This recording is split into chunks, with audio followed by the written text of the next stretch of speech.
por la pregunta. Yo creo que la protesta es un derecho, es una conjunción de tres derechos distintos.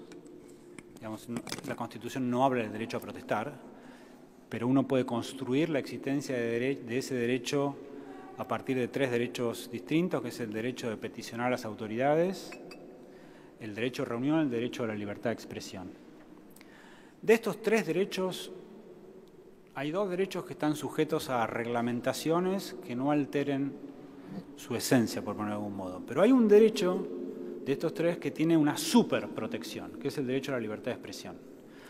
Cuando algo está protegido por la libertad de expresión, la regulación que lo restrinja es muchísimo más sospechosa que cuando regulación restringe otros derechos.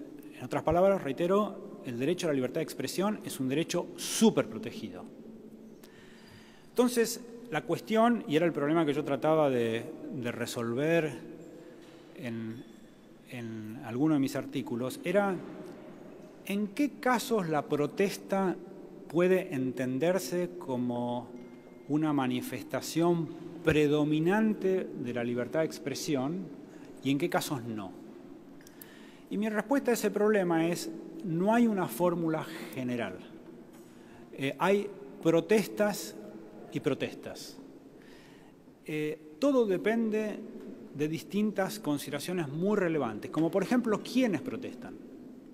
Si, por ejemplo, quienes protestan tienen mecanismos de expresión alternativos, la importancia expresiva de la conducta es menor, porque lo pueden hacer de otro modo.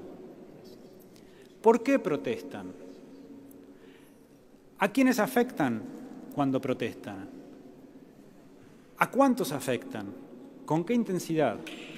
Son consideraciones que pueden variar de caso a caso, por lo que puede que algunos actos que son instancia del derecho a protestar sean mejor vistos como actos expresivos con la protección de la libertad de expresión y por lo tanto actos sobre los que no se puede regular, y en otros casos sean actos que no instancian aptitudes o mecanismos expresivos a los que se los puede regular.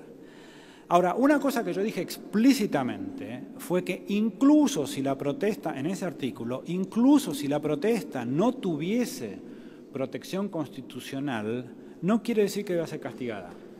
Porque, casi textualmente, me acuerdo la cita, digo, porque ponen de resalto las condiciones abyectas en las que viven muchos de nuestros conciudadanos.